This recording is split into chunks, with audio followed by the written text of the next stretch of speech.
mais que la France a une voix singulière.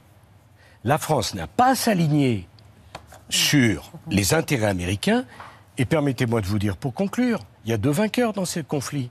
Il y a les Chinois, qui voient tous les BRICS se ranger derrière eux. Et il y a les Américains qui vendent leurs armes. Dans le prix d'énergie, quand le prix d'énergie augmente, c'est le prix du gaz de schiste chez eux qui devient rentable.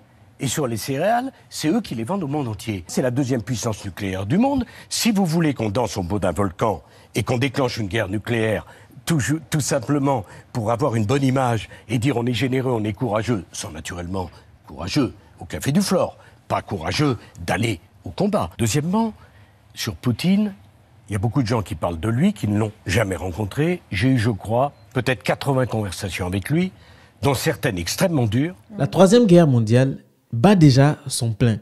Mais je crois que certains ont conscience et d'autres pas encore.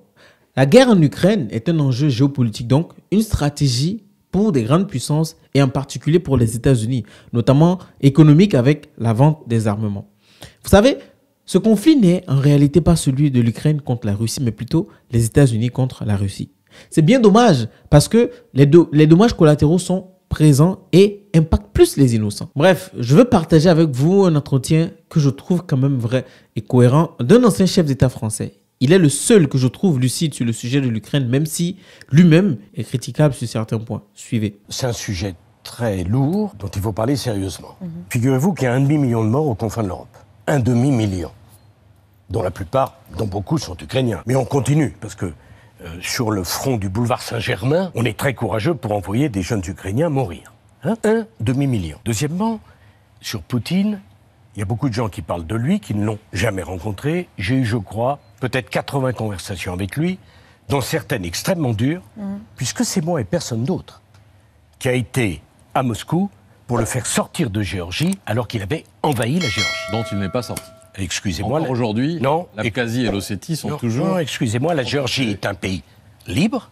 Si vous voulez rentrer dans le détail, je vous rappelle que l'Abkhazie, c'est la patrie de naissance de Staline, et c'est l'endroit où tous les hiérarques du Parti communiste allaient passer ses vacances. C'est une région complexe. La Géorgie est libre. Alors, il y a le problème de l'Ossétie et de l'Abkhazie, l'Ossétie du Nord et l'Ossétie du Sud, mais c'est un autre sujet. Si vous voulez un jour, vous m'invitez, on en parlera. Mais c'est moi qui m'y suis opposé. Et en 8 jours, les chars russes, qui étaient à 25 km de Tbilissi, sont sortis. Sont sortis à 95% du territoire, pas à 100%, je vous en donne acte, mais sont sortis. Bon. Et à l'époque, tout le monde était bien content que j'ai pris le risque d'aller à Moscou, et les 8 heures de discussion avec Poutine ont été extrêmement dures. Troisième remarque. Dans cette affaire, il y a un agresseur et un agressé. L'agressé, c'est l'Ukraine. L'agresseur, c'est Poutine. C'est vrai. Mais comment on peut faire l'agresseur pour continuer de se battre? Si on proposait de mettre fin à la livraison d'armes. Mais non, si on y va par slogan, vous continuez alors le débat, on fait la guerre sans la faire, des bêtises comme ça, qu'est-ce que ça veut dire? On ne sait même pas quel est le but de guerre. Donc, il y a un agresseur, un agressé, Poutine est l'agresseur, l'Ukraine est l'agressé, et il faut aider l'Ukraine. Là, je pose des questions. Pas besoin de me faire insulter pour poser des questions. Bon, il est gentil, monsieur Jospin, de sortir de sa retraite, donner des leçons. S'il y connaissait quelque chose, ça se saurait. En l'occurrence, je pose la question, est-ce que l'entrée de l'Ukraine dans l'OTAN favorise la paix ou pas? C'est une question noble, c'est pas une question stupide. Ma réponse, c'est non. Mais c'est pas une surprise, puisqu'en 2008, avec Angela Merkel, on s'y est opposé. Pourquoi on s'y est opposé? Parce que quand vous agitez la muleta sous le museau du taureau, faut pas s'étonner qu'il fonce.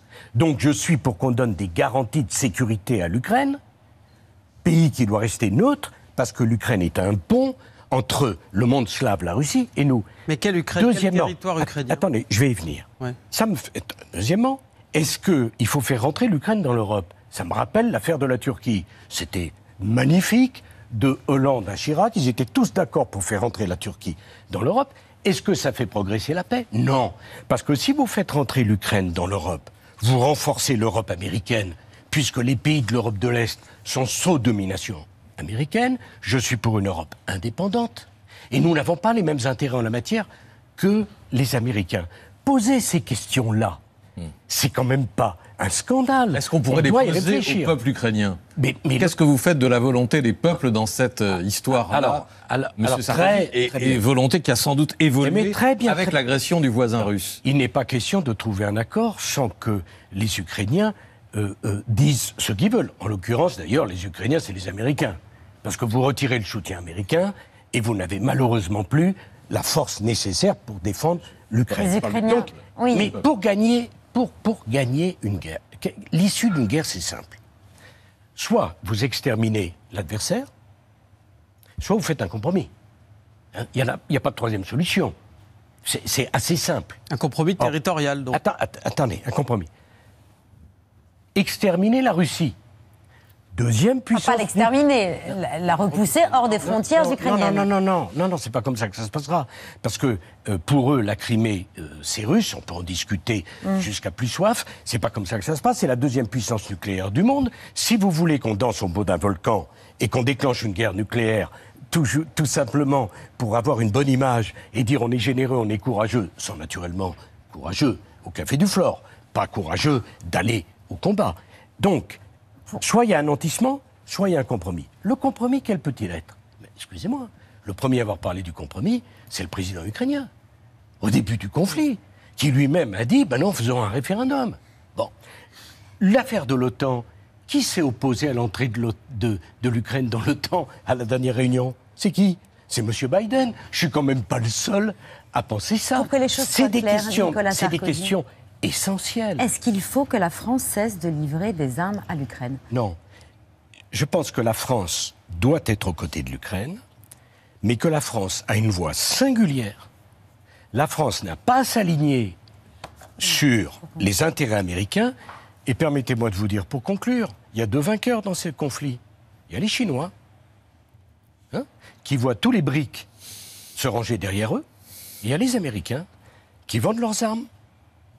Donc, prix d'énergie, quand le prix d'énergie augmente, c'est le prix du gaz de schiste chez eux qui devient rentable.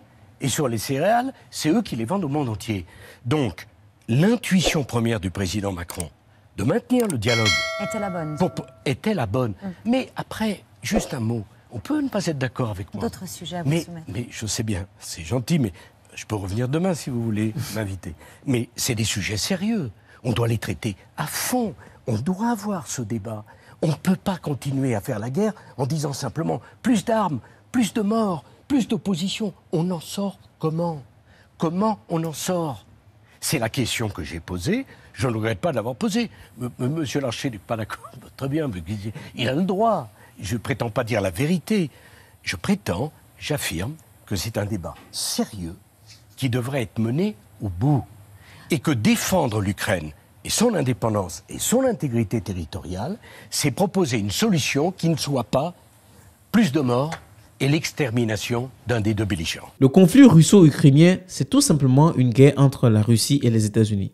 Accepter d'intégrer l'Ukraine dans l'OTAN, c'est une déclaration de guerre à la Russie, donc une troisième guerre mondiale. Accepter l'Ukraine dans l'UE, c'est permettre à l'OTAN, ou du moins aux États-Unis, de positionner ses bases aux portes de la Russie. Et ça, Poutine ne l'acceptera jamais.